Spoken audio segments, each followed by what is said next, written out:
todo este su espacio. Me parece una cultura abierta de la sociedad democrática venezolana para compartir con todos ustedes, de cualquier crítico puntual, partidista o ideológico, la angustia, la preocupación, la justa indignación por lo que ocurre en nuestro país y también la certeza, la confianza, la esperanza de que trabajando juntos, de que remando unidos en la misma dirección, seremos capaces de construir la Venezuela de trabajo y de respeto, la Venezuela con alimentos y con medicinas, la Venezuela con democracia y con libertad, que todos necesitamos y que ciertamente todos merecemos. La Fuerza de la Unión es una presentación de Frigoríficos NIS, el placer de la carne, ubicado en la planta baja del mercado municipal de Chacao. Hoy, viernes 8 de enero, caramba chicos, es apenas 8 de enero. O sea, está por terminar la primera semana del año y ya parece que hubieran pasado como 4 meses, ¿no? Ha ocurrido de todo, de todo. Se instalan en Venezuela 2 asambleas, el país siente que no tiene ninguna en realidad. Bueno, algo que yo no sé ustedes, pero hay muchos amigos míos que son aficionados a un género que algunos llaman política ficción. Es el desarrollo de historias que desde la trama política construyen escenarios de futuro, algunos muy fantasiosos. Sobre esa base, sobre la base de la política ficción, se han hecho películas, series, a cual más escandalosa o amarillista. Ataque a la Casa Blanca, por ejemplo, fue una serie que hace poco, House Cars, cualquier cantidad de productos de Hollywood o de la industria de la televisión, Netflix, también Amazon Prime ha producido, ha generado productos de este género. Ahora, lo que recién acaba de ocurrir en Washington supera absolutamente cualquier calenturienta idea que haya dado lugar a una película o a una serie de televisión. Piénsenlo. Bueno, esta novela, por lo menos su primer capítulo, ha concluido en la forma como ya muchos pensaban que iba a ocurrir, pues. Por un lado, fracasa de manera estrepitosa, pero desgraciadamente sangrienta la estrategia de Donald Trump. Donald Trump, en mi humilde opinión, jamás pensó de verdad en la posibilidad de evitar la ascensión al poder de Joe Biden. Pero quizás él creyó que esto que estaba haciendo era su inicio de campaña electoral de cara al 2024. Recuerden ustedes que independientemente de cualquier otra consideración, Donald Trump es el republicano que más votos ha sacado en la historia política de Estados Unidos. Es decir, su caudal electoral, su capital político no era despreciable hasta anteayer.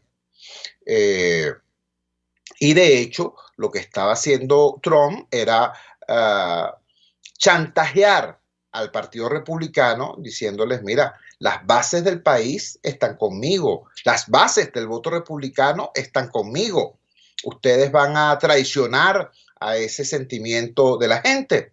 Bueno, si ustedes se quedan por fuera, yo me quedo con la gente. Esa era un poco la dinámica que se estaba produciendo hasta que los sucesos, los infames sucesos en el asalto al Capitolio, con saldo de 4 muertos y 14 policías heridos, bueno, cambian radicalmente la situación. Veamos el titular más destacado de las agencias de prensa internacionales. Nos lo trae vía AFP, el diario El Comercio de Perú. Joe Biden acusa a Donald Trump de desencadenar un asalto total contra las instituciones democráticas. El presidente electo de Estados Unidos llamó terroristas domésticos a los manifestantes que irrumpieron en el Capitolio el pasado miércoles. Vamos al texto. El presidente electo de Estados Unidos, Joe Biden, acusa al actual mandatario Donald Trump de desencadenar un asalto total contra las instituciones democráticas. Su mensaje era uno de los más esperados tras la irrupción al Capitolio por parte de los seguidores del republicano. El republicano considera violencia en el Capitolio uno de los días más oscuros, el presidente de los Estados Unidos considera violencia en el Capitolio uno de los días más oscuros en la historia de los Estados Unidos. No fue desorden, no fue una protesta, no le llamemos manifestantes. Era una turba de alborotadores, insurgentes, terroristas domésticos, dijo Biden en una intervención desde Delaware. Además, plantea Biden en su declaración la necesidad de establecer justicia en relación a los videos, en relación a los elementos que allí se produjeron en materia de violación a la ley.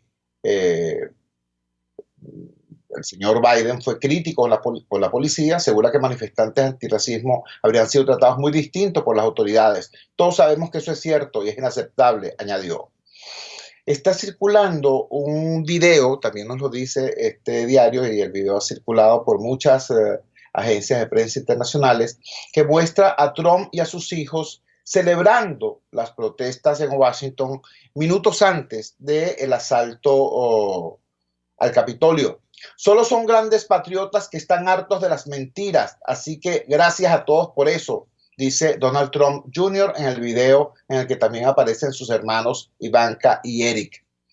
Un video grabado el miércoles por Donald Trump Jr., hijo mayor del presidente saliente de Estados Unidos, muestra al mandatario y a varios de sus familiares celebrando la magnitud de las protestas frente a la Casa Blanca, que luego desencadenaron el asalto al Capitolio.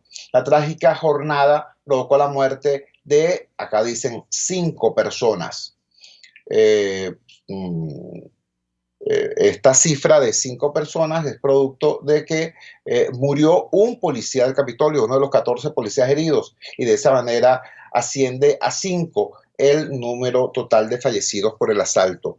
El video tomado por el hijo del señor Trump está ubicado en una instalación que parecen estas carpas de lujo que se usan en algunas celebraciones, matrimonios, al aire libre. Bueno, es una instalación parecida, lleno de pantallas de televisores de gran tamaño, con personas ataviadas como que si fueran a una gala de Hollywood, como que si estuvieran en la alfombra roja de la presentación de alguna película.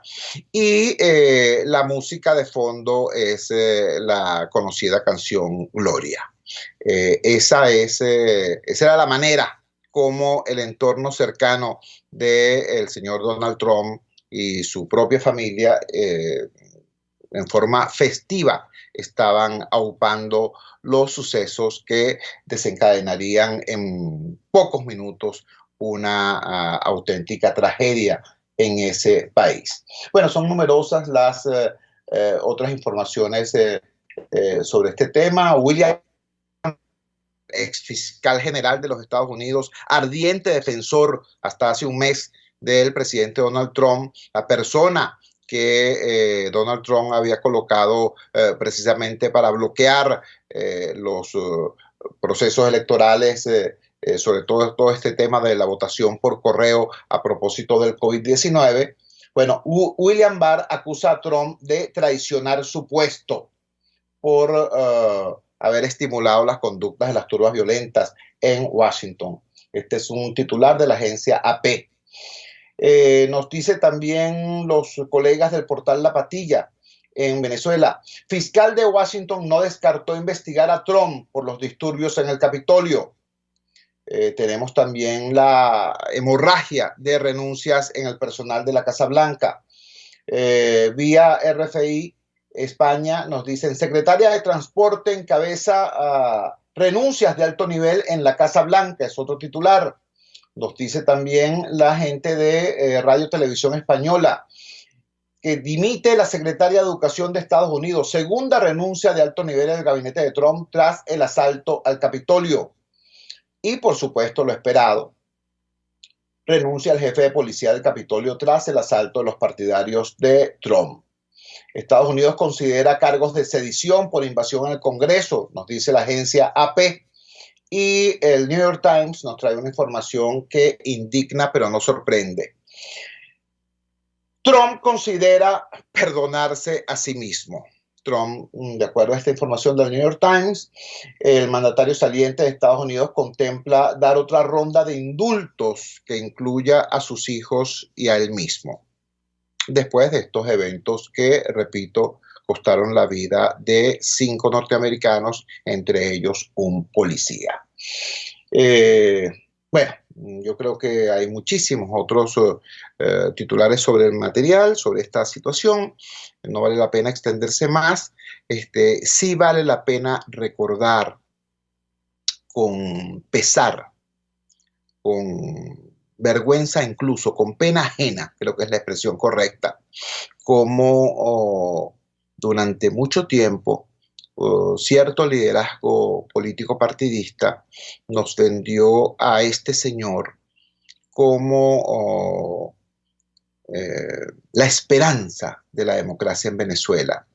Yo he leído sin sorpresa, pero con dolor y hasta con vergüenza, algunas expresiones en las redes sociales diciendo, bueno, podrá haber cometido algunos errores, pero hay que reconocer que Trump nos ayudó mucho.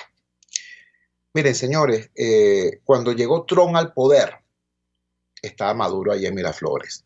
Se va Trump del poder de esta manera vergonzosa y ahí está Maduro en Miraflores. Lo que Trump hizo fue básicamente estimular, apoyar, servir de soporte y pretexto a una estrategia fracasada en Venezuela y servir de respirador artificial a quienes desarrollaron esa política fracasada, esa política que lo único que hizo fue atornillar al régimen autoritario de Maduro en el poder. Esos son los hechos. Yo quisiera recordarles cómo hasta hace nada el representante personal de Donald Trump para la crisis venezolana era nada más y nada menos que Elliot Abrams. Señores, busquen, investiguen, googleen a Elliot Abrams. Utilicen la expresión el mozote con Z. El Mozote es una aldea centroamericana donde hubo una masacre, una auténtica masacre. Y allí está severamente comprometida la responsabilidad de Elliot Abrams. Pero es que la cosa fue tan tremenda que Elliot Abrams parecía el moderado, porque resulta que además de Elliot Abrams, el señor Donald Trump tenía un asesor especial en seguridad nacional llamado John Bolton. Y al lado de John Bolton, Elliot Abrams, el verdugo del Mozote, de la aldea del Mozote, Elliot Abrams parecía un moderado. Imagínate tú los niveles de desastre que eso significaba.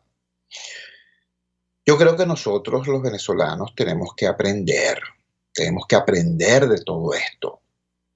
Y la primera conclusión que tenemos que sacar es que los demócratas venezolanos, los luchadores venezolanos por la democracia, podemos tener aliados, podemos tener amigos, podemos tener socios incluso, socios en la lucha, quiero decir, no hay ninguna aventura o empresa comercial. Socios en la lucha. Lo que no podemos tener son dueños ni jefes. No podemos.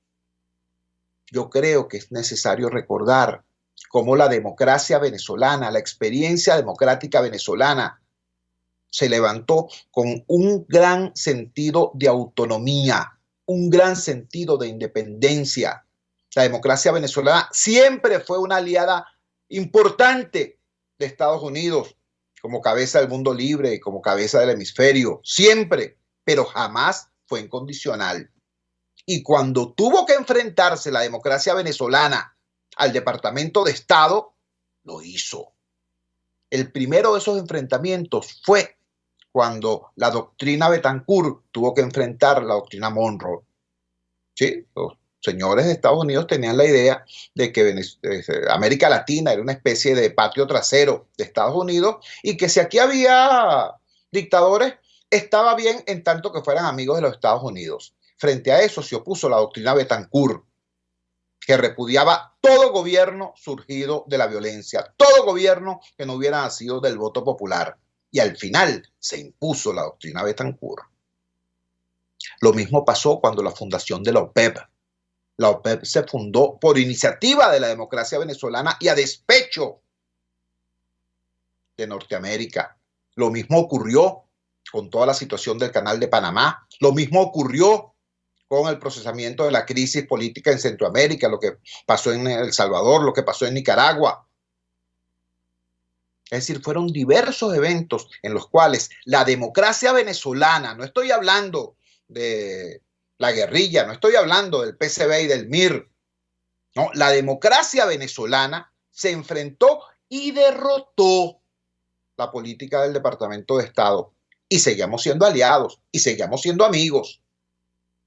Porque, repito, los demócratas venezolanos hemos tenido aliados, socios, amigos, pero jamás tuvimos jefes hasta que en los últimos años, desgraciadamente, algo pasó y la dirección político-partidista de la oposición venezolana decidió subordinar el diseño y estrategia de la lucha política en Venezuela a los dictados de la carpa geopolítica internacional. Bueno, aquí están los resultados. Y ahí está lo que está haciendo en su propio país ese sujeto que aquí nos presentaban como la gran esperanza democrática. Bueno, creo que, repito, tenemos que procesar todo esto y aprender como país, como sociedad y sobre todo como demócratas, aprender de todo esto y valorar nuestra propia historia. Vamos a la siguiente pausa comercial y ya regresamos con muchísimo más de La Fuerza. La fuerza es la unión. Usted escucha Unidad, la fuerza es la unión, con Chuo Torrealba por RCR 750 AM. Sintonícenos a través de Periscope, @RCR750, la radio que se ve. A mitad de tarde, disfrute de una amena tertulia, acompañada del análisis preciso del acontecer nacional e internacional. La Linterna, con Diego Bautista Urbaneta. Relájese al son de buena música, participe y forme parte de este espacio. La Linterna, de lunes a viernes, a partir de las 2 de la tarde, por RCR 750 AM. Voz de América. Información precisa, completa, veraz, objetiva e independiente. Directo a tu pantalla. De lunes a viernes, a las 2 de la tarde, por RCR 750. Opinión, ideas en debate. Usted escucha a Chuo Torrealba en Unidad. La fuerza es la unión por RCR. Regresamos a La Fuerza es la Unión y ahora vamos con dos declaraciones emitidas ayer por importantes voceros de la Conferencia Episcopal Venezolana. Ambas son recogidas por nuestros colegas de Tal Cual Digital. La primera a la que quiero hacer referencia es emitida por Monseñor Basabe, el obispo de Barquisimeto y administrador apostólico de San Felipe. Monseñor Víctor Hugo Basabe es conocido por la claridad y contundencia de sus posiciones públicas. Yo tuve el honor y el placer de conocerlo cuando se desempeñaba como secretario de la Conferencia Episcopal hace ya algunos años. Bueno, dice así, me corrijo, él es obispo de San Felipe y administrador apostólico de Barquisimeto. Monseñor Víctor Hugo Basabe, obispo de San Felipe y administrador apostólico de Barquisimeto, calificó de preocupante la crisis institucional que se registró en Venezuela desde el 5 de enero, cuando se instaló la Asamblea Nacional afín a Nicolás Maduro y el Parlamento que responde a Juan Guaidó. Prefiere seguir trabajando debido a la continuidad constitucional, por lo que advirtió, son los venezolanos los que padecen las consecuencias del conflicto de poderes que se profundiza en el país. En entrevista a la prensa de Lara, Monseñor Basabe aseveró que 2021 es un año de muchas interrogantes y que lo único cierto que hay en Venezuela es que estamos en manos de Dios. Insistió en que la clase política no está a la altura de las circunstancias y que cada vez está más alejada de las vicisitudes que atraviesa el pueblo, como por ejemplo el aumento del costo de la vida, una economía dolarizada de facto y el deterioro de los servicios públicos. Yo quisiera invitar a la dirigencia política, dice Monseñor Basabe, a que entiendan que el país no está para soportar esta situación de crisis por mucho tiempo y que o se ponen a la altura de las circunstancias o este pueblo terminará arrollándolos a todos, independientemente del signo político que representen. Afirmó que participará a partir de este jueves 7 de enero en la Asamblea Ordinaria Plenaria número 114 de la Conferencia Episcopal Venezolana, que se celebrará hasta el día 11. Allí se prevé que todos los obispos se reúnan y discutan sobre la situación política, económica y social del país a través de la modalidad online, debido a la crisis del COVID-19. Durante la Eucaristía celebrada en la Bajada de la Divina Pastora el martes 5 de enero, Monseñor Víctor Hugo Basabe pidió a la advocación mariana que el 2021 sea un año de verdaderas transformaciones en el país, así como elevó su solicitud para que cesen las mezquindades políticas, que lo único que contribuyen es en hacernos un país cada vez más empobrecido. Además, exhortó a la dirigencia política del país a entender que la ciudadanía está cansada de la corrupción y de confrontaciones que no llegan a nada. Ayúdanos, dulce divina pastora, a aprender la lección para superar este momento difícil. Concédenos el don de conseguir la cura para este mal, para el COVID-19, y danos la alegría de poder reunirnos otra vez como hermanos en la fe, señaló Monseñor Basabe. En reiteradas ocasiones, Monseñor Basabe ha fustigado a los políticos venezolanos. El lunes 23 de noviembre señaló que la dirigencia política del país, de todos los sectores, estaba desconectada de la realidad y expresó que la ciudadanía se siente sola. Recordó que hubo una encuesta realizada hace año y medio donde se medían los niveles de aceptación y credibilidad de varias instituciones por parte de los venezolanos y dijo que la iglesia está en uno de los primeros lugares porque los ciudadanos se sienten acompañados por parte de los religiosos, pero los políticos del país no capitalizan el descontento. Esto es, repito, las declaraciones emitidas por Monseñor Víctor Hugo Basabe, obispo de San Felipe y administrador apostólico de Barquisimeto. Explico brevemente para quienes no tengan claro en qué consiste la figura del administrador apostólico.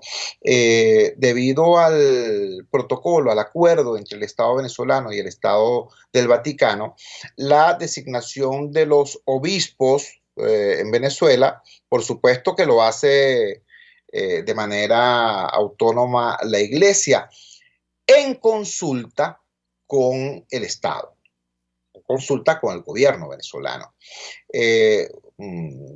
Esas consultas fluían de manera normal y natural durante mucho tiempo en nuestro país, hasta que con la llegada al poder del chavismo se impuso un discurso sectario y anticlerical, y ciertamente las relaciones entre la Conferencia Episcopal Venezolana y el gobierno, e incluso las relaciones entre el Vaticano y el gobierno, se hicieron cada vez más tensas. Entonces, para evitar tener que acordarse con el gobierno, la Iglesia, en vez de hacer algunas designaciones de obispos que ha debido hacer, recurre a la figura de administrador apostólico, es decir, una persona que se encarga de las responsabilidades de ser obispo sin el nombramiento formal. Es el caso de Monseñor Víctor Hugo Basabe en Barquisimeto. Él es obispo de San Felipe y está encargado de la diócesis de Barquisimeto bajo la figura de administrador apostólico. Es más o menos la misma situación de Caracas. Monseñor Cardenal Baltasar Porras es obispo de Mérida, pero es administrador apostólico de Caracas. Para un poco explicar a qué se refiere esta figura y el por qué se maneja en la actualidad con alguna frecuencia. Reitera la posición crítica de la Conferencia Episcopal Venezolana y de Monseñor Basabe en particular como alto representante de la Iglesia. Todo el mundo conoce la posición frontal de Monseñor Basabe frente al régimen, frente al gobierno, frente al chavismo como movimiento político y frente al llamado socialismo del siglo XXI como indigesto revoltillo ideológico. El Monseñor Basabe ha sido expreso y claro en ese enfrentamiento, pero, este pero es muy importante, la crítica de Monseñor Basabe y la crítica de la Conferencia Episcopal Venezolana no se reduce a criticar al gobierno, no se reduce a criticar al chavismo. De manera, insisto, reiterada, han planteado la necesidad de que haya una revisión completa de la clase política venezolana, tanto en su versión gobiernera como en su versión opositora, y ambos, la Conferencia Episcopal Venezolana ha dicho, ha señalado, no están a la altura de la crisis, no están a la altura del dolor del pueblo. Y esta advertencia que hace Monseñor Basabe es harto significativa. Si no se colocan a la altura de la crisis, el país los va a arrollar a todos. Y yo, que conozco a Monseñor Basabe, estoy seguro que él no lo profiere como, él no hace esta aseveración como amenaza jubilosa, no dice, bueno, sigan así para poderlos arrollar a todos. No. Yo repito que conozco a Monseñor Basabe, estoy seguro que él expresa esto con mucha preocupación, porque después de estas consignas de que se vayan todos, como se escuchó alguna vez en Argentina, lo que viene es un proceso extremadamente caótico. Y ese caos, quienes lo pagan, quienes sufren las consecuencias de ese caos, en primer lugar, son los más frágiles, el débil económico, el débil social, el débil jurídico, el pueblo. Así que el llamado fundamentalmente es a eso, pues, a que la clase política se coloque a la altura de la situación que está viviendo el país. Vamos a la siguiente pausa comercial y al retorno vamos a estar viendo la declaración de otro importante vocero de la Conferencia Episcopal Venezolana, su presidente. Vamos a Monseñor Azuaje. Vamos a la siguiente pausa comercial y ya regresamos con muchísimo más de La Fuerza. La fuerza es la unión. Les estamos presentando Unidad. La fuerza es la unión. Solo por RCR 750 AM. Puedes seguirnos en nuestras redes sociales. En Twitter, @RCR750. La radio que se ve. Los temas de actualidad más relevantes son expuestos a la luz de La Linterna. Diego Bautista Urbanica le invita a formar parte de este ameno espacio de charla y análisis con una buena taza de café y al son de buena música. La Linterna, de lunes a viernes, a partir de las 2 de la tarde, por RCR 750 AM. RCR 750 AM. Porque lo bueno une.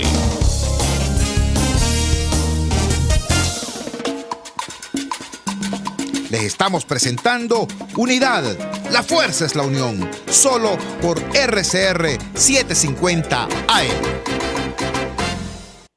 Regresamos a La Fuerza es la Unión. En el primer segmento del programa hicimos un repaso de lo ocurrido en Washington. Asciende a 5 la cifra de muertos tras el asalto de los colectivos trumpistas al Capitolio al Congreso de los Estados Unidos.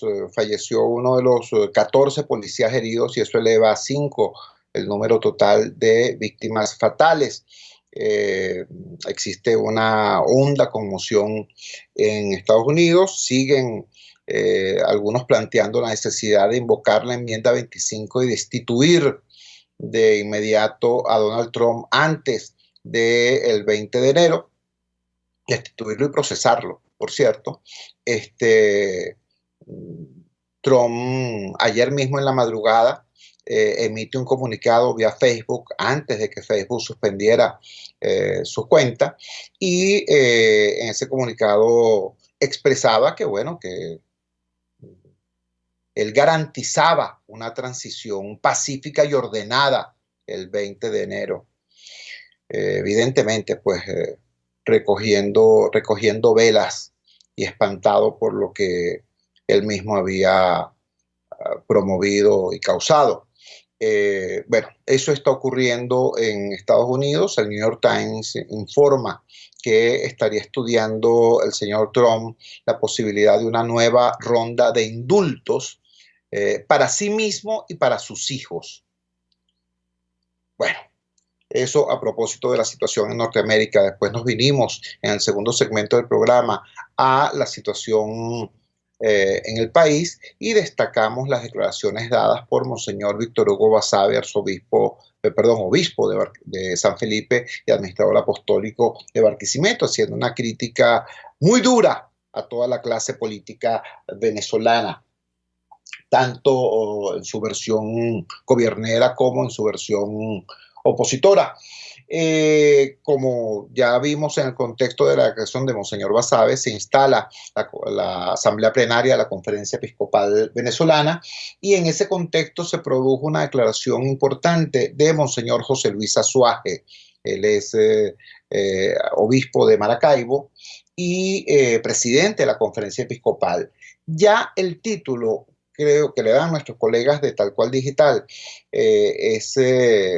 dice muchísimo, porque si bien es absolutamente lógica y justa la crítica que hace Monseñor Basabe a la clase política, es necesario que haya también una reflexión sobre nosotros como sociedad, sobre nosotros como pueblo, sobre nosotros como ciudadanía.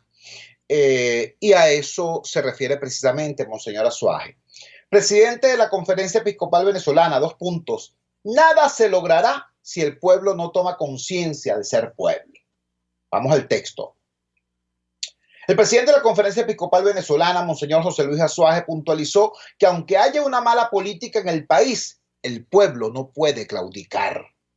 De acuerdo con Azuaje, nada se logrará en Venezuela si el pueblo no toma conciencia de ser pueblo. Actualmente, el pueblo anda como ovejas sin pastor, siente el abandono del Estado y de los grupos políticos de oposición, de las instituciones. Agregó que este pueblo se debe servir, no a grupos de élite, pero sí al hombre y la mujer que luchan por sobrevivir con dignidad.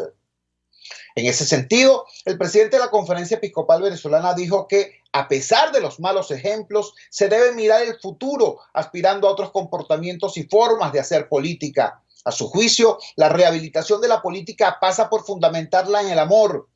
Este no solo se expresa en relaciones íntimas y cercanas, sino también en las relaciones sociales, económicas y políticas, lo que implica el desprendimiento del individualismo y la apertura a todos desde un amor social que integre y reúna. Monseñor Azuaje indicó que en ese contexto la Iglesia debe seguir abocándose a la atención y al cuidado del pueblo. No nos mueven las encuestas de medición de aceptación o privilegio. Debemos recordar que la Iglesia ha vivido también en las catacumbas, afirmó. Conminó al resto de los obispos a seguir aprendiendo a transitar con esperanza y optimismo por los caminos pedregosos e inciertos. Para el representante de la Conferencia Episcopal Venezolana, el impacto del COVID-19 ha agravado el colapso económico en Venezuela, el cual ya había sido originado por la inseguridad jurídica de un Estado controlador, impositivo en materia económica. En un mundo competitivo, lastimosamente nuestro país se ha ganado el premio de la mayor inflación, la mayor caída del Producto Interno Bruto y la mayor tasa de desempleo. Añadió que la pandemia ha profundizado los males sociales que han aquejado a la población durante los últimos años, pero al mismo tiempo ha abierto la posibilidad de sensibilizarnos ante el que sufre. refirió que en medio del COVID-19, la Iglesia ha querido ser responsable en el cuidado de la feligresía, por lo cual se han propuesto las normas y los equipos de bioseguridad en todas las instancias de servicio. El espíritu cristiano se ha hecho presente en el acompañamiento y ofrecimiento del servicio a aquellos que se encuentran en situaciones difíciles para su manutención. Monseñor José Luis Azuaje se hizo eco de las palabras del Papa Francisco y destacó que se necesita una economía con rostro humano, solidaria, que ponga al centro al ser humano y no el aprovechamiento, la corrupción y el despilfarro. Hay dos factores fundamentales en el ámbito económico para una sana economía: la dignidad de toda persona humana y el bien común. Durante la instalación de la Asamblea Ordinaria Plenaria de la Conferencia Episcopal de forma virtual, el prelado dijo que el pueblo vive una situación de quiebre en la economía nacional y doméstica. Azuaje envió una palabra de aliento a los venezolanos que han migrado debido a las condiciones precarias que atraviesa el país. El presidente de la Conferencia Episcopal y también arzobispo de Maracaibo señaló que se sabe que son más de 6 millones los venezolanos que emigraron a distintas naciones. Ante ideologías humanitarias, molesta que se hable de ética, de solidaridad global, de distribución de bienes, de fuentes de trabajo, de la dignidad de los débiles y de un Dios que exige un compromiso por la justicia, subrayó Azuaje durante la instalación de la Asamblea de la Conferencia Episcopal Venezolana este jueves 7 de enero. Hay acá una nota que también refiere o comenta afirmaciones hechas por Monseñor Mario Moronta, el obispo de San Cristóbal y vicepresidente de la Conferencia Episcopal. No es ocioso recordar que Monseñor Moronta, siempre respetable, por cierto, en ocasiones, a principios de esta veintena de años que lleva el proyecto totalitario en el poder, Monseñor Moronta expresó alguna vez una mirada benévola, casi de simpatía hacia el chavismo. Bueno, eso ha cambiado, por supuesto, de manera importante, de manera significativa. Dice así el comentario que hace tal cual. En la apertura de la asamblea que culminará el 9 de enero, el Monseñor Mario Moronta, obispo de San Cristóbal y vicepresidente de la Conferencia Episcopal, sostuvo que no dudarán en tomar iniciativas y decisiones a favor de la comunidad eclesial. Lo harán después de las reflexiones que surjan. A Moronta le correspondió hacer la adoración eucarística desde su diócesis. Como obispo no estamos dedicados a un grupo pequeño de privilegiados, afirmó. No nos distingue defender una parcialidad política. No nos alienta el afán de poder. Es nuestra decisión de servir al pueblo al que pertenecemos, sostuvo. Asimismo, el obispo de San Cristóbal indicó que además de tener que convivir con el COVID-19 y sus consecuencias, les toca ser ministros en una crisis que aumenta el desaliento y la desesperanza, el desconsuelo y la indefensión de nuestros hermanos, particularmente los más necesitados. Para eso están nuestros hombros, dijo, dispuestos a cargar a las ovejas perdidas, cansadas o heridas. Bueno, Monseñor Moronta ha tenido una posición muy valiente de denuncia de todo lo que está ocurriendo en la frontera. Yo quiero destacar de estos párrafos de la declaración de Monseñor José Luis Azuaje la clarinada de alerta que nos hace a nosotros mismos, a los ciudadanos, a la feligresía en términos religiosos. Ciertamente existe en nuestro país una escasísima calidad en el ejercicio de la función política. Eso no solamente se mide por los discursos, eso se mide por los resultados. El chavismo tiene 20 años en el poder. ¿Y cuál es el saldo de esos 20 años? ¿Cuál es el saldo? ¿Qué promesa que hayan hecho hace 20 años se ha cumplido hoy? ¿Cuál? No solamente no han cumplido sus promesas, es que se ha retrocedido de manera atroz, incluso en aquellos aspectos que alguna vez fueron banderas históricas del chavismo por allá a finales de los años 90. La lucha contra la corrupción fue una de las banderas de Chávez. Bueno, hoy da risa, pues. Carlos Andrés Pérez fue juzgado y preso, siendo presidente, por una suma de dinero que hoy no alcanzaría para pagar cualquiera de las camionetotas blindadas en la que se desplazan los jerarcas del chavismo. Y ojo, Carlos Andrés Pérez, aquella cantidad de dinero no fue para disfrutarla en algún casino de República Dominicana, no.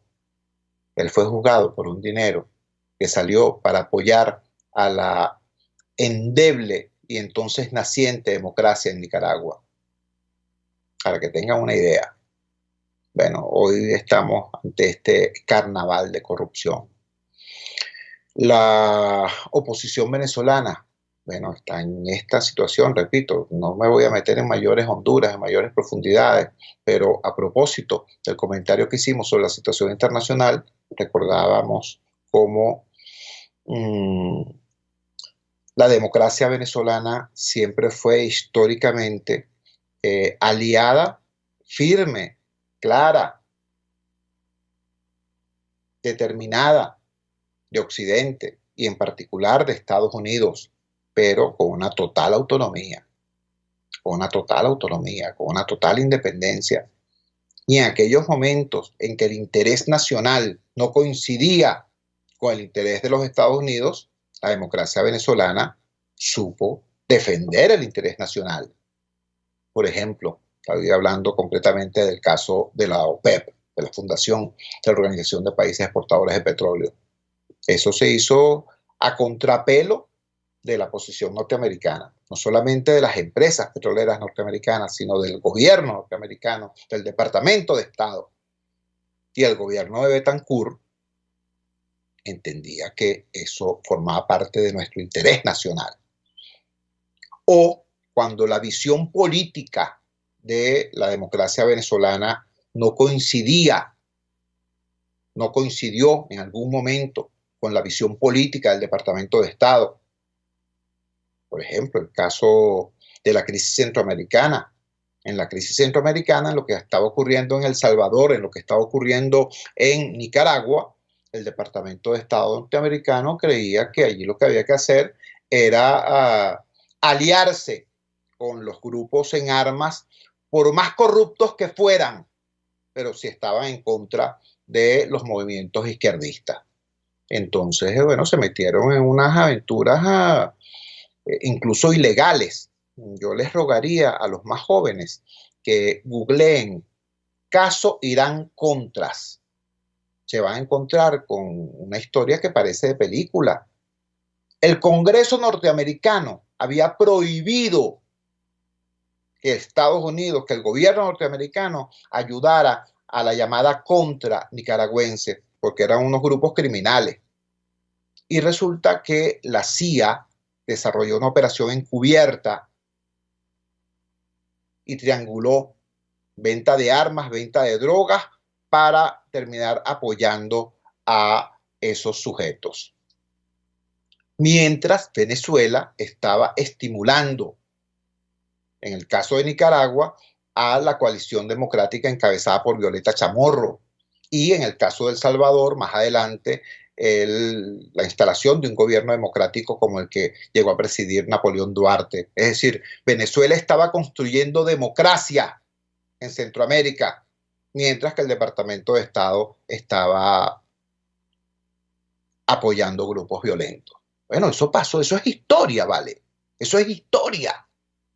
Y quien desarrolló ese enfrentamiento fue la democracia venezolana. Y por cierto, la historia le ha dado la razón a los demócratas venezolanos. Y lo hicimos siendo solidarios, amigos, socios. Porque Estados Unidos en ese momento era nuestro principal mercado, de nuestro principal producto de exportación, que era el petróleo. Bueno, eso lo supo hacer la democracia venezolana. No esta cosa que ocurrió en los últimos años, donde la dirigencia política de oposición, lamentablemente, ¿no?, resignó la toma de decisiones sobre nuestra política y sobre nuestra vida en manos de gente que, como aliados, por supuesto, pero como jefes nunca. Entonces, en ese contexto se producen luego estas declaraciones tanto de Monseñor Basabe en crítica a la clase política como de Monseñor Azuaje exhortando al pueblo venezolano a tomar conciencia de ser pueblo. Creo que es impecable ambas exhortaciones. Vamos a la siguiente pausa comercial y ya regresamos con la parte final aquí en La Fuerza es la Unión. Les estamos presentando Unidad, la fuerza es la unión, solo por RCR 750 AM. Puedes seguirnos en nuestras redes sociales. En Twitter, @RCR750, la radio que se ve. En Global Therapy seguimos comprometidos con tu rehabilitación física, te ayudamos a recuperarte de tu posoperatorio y en el alivio del dolor. Búscanos en el Centro Comercial Multiplaza Paraíso Nivel Empresarial 2 a través de Twitter e Instagram o llámanos al 0412-256-1104. Y no olvides lavarte las manos con agua y jabón y cumplir con el distanciamiento social. Global Therapy y despídete del dolor. El que sabe de sabor sabe de saber que Del Corso es la clásica pastelería italiana de Caracas. Qué ricos sus dulces típicos tradicionales como los auténticos cannoli, la sfogliatella o la cola de langosta no tienen comparación. La pasta seca de almendras y chocolate o su gran variedad de tortas, cumpleaños, bodas, bautizos o comuniones, reuniones familiares o eventos corporativos. Teléfono 0212-941-1971. Pastelería Del Corso, la pastelería italiana por tradición y excelencia. Antes de empezar el día, entérese de lo que acontece en el país junto a Pedro García Otero en Titulares de la Mañana. De lunes a viernes a las 6:30 de la mañana. Acompáñelo y empiece su día bien informado. Titulares de la Mañana con Pedro García Otero. Solo por RCR 750 AM. Porque lo bueno une. Amanece con la fuerza de un país que quiere cambio. Chuo Torrealba está al aire en Unidad. La fuerza es la unión. 482-9750 y @Chuo Torrealba por RCR. Regresamos a La Fuerza es la Unión. Este segmento final del programa quiero dedicárselo a reiterar nuestra alerta ante el tema del COVID-19.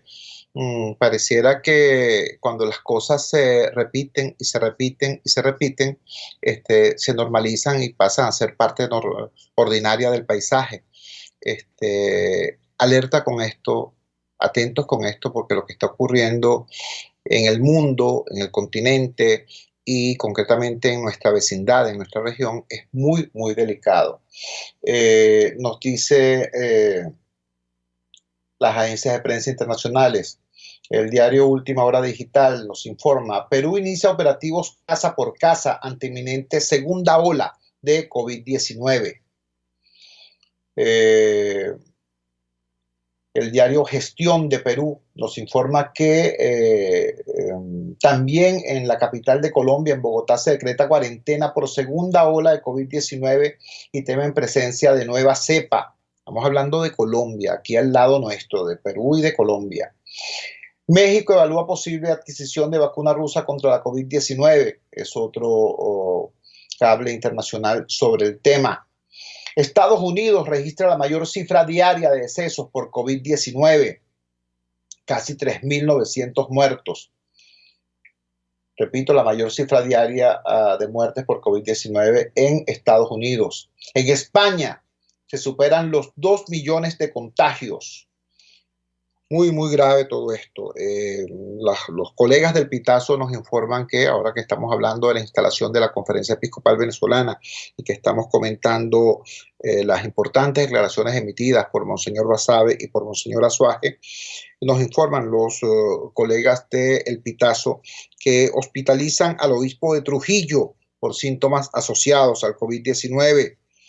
Y los colegas de Efecto Cocuyo nos informan también que fallecen 2 médicos más en el estado Zulia por COVID-19.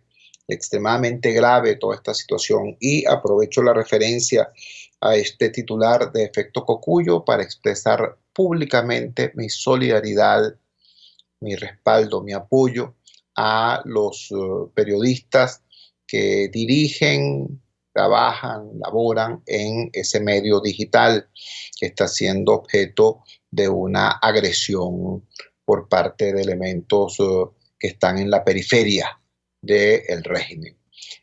Me haya abstenido de comentarlo hasta ahora, pero ayer apareció el señor Nicolás Maduro dándole retweet a una de estas agresiones. Creo entonces que es pertinente, que es importante levantar la voz y decir que Efecto Cocuyo no está solo. Hay venezolanos que entendemos y valoramos la importancia del periodismo independiente y lo practicamos y lo apoyamos firmemente. Trabajamos para ustedes en la dirección general de la emisora, Jaime Nestares. Al frente de los controles estuvo César Arteaga. Habló para ustedes su amigo, comunicador popular, activista social, ciudadano en lucha por la democracia y por la libertad, Jesús Chua Torrealba. Ahora más que nunca, fuerza, Venezuela, porque la fuerza es la unión. La fuerza de la unión fue una presentación de Frigoríficos NIS, el placer de la carne, ubicado en la planta baja del mercado municipal de Chacao. Muy buenos días, cuídense muchísimo.